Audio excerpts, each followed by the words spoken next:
পাকিস্তানের বিপক্ষে টি-20 সিরিজের দল ঘোষণা করেছে বাংলাদেশ।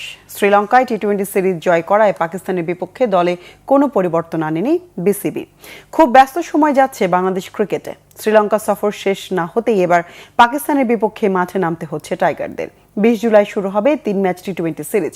এই সিরিজে লিটন দাসের নেতৃত্বে 16 সদস্যের দল ঘোষণা করেছে বাংলাদেশ। শ্রীলঙ্কা জয় করায় দলে কোনো পরিবর্তন আনেননি জাতীয় নির্বাচকরা। পাকিস্তানের বিপক্ষে সিরিজের 3টি ম্যাচই হবে মিরপুর শেরে বাংলা ক্রিকেট স্টেডিয়ামে।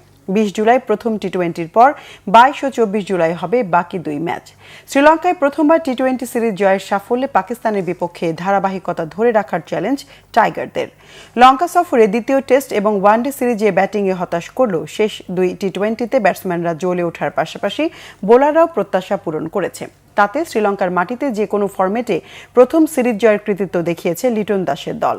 এদিকে বুধবার ঢাকায় এসেছে পাকিস্তান ক্রিকেট দল। সালমান আগার নেতৃত্বে দলে তারকা বাবর আজম, মোহাম্মদ রিজওয়ান ও শাহিন শাহ আফ্রিদি, হ্যারিস রৌফ, শাদাব খান না থাকলেও ফখর জামান, মোহাম্মদ নওয়াজ, খুশদিল শাহ, ফাহিম আশরাফ, সাইম আইয়ুব, আবরার আহমেদ ও সালমান মির্জার মতো ক্রিকেটাররা আছেন।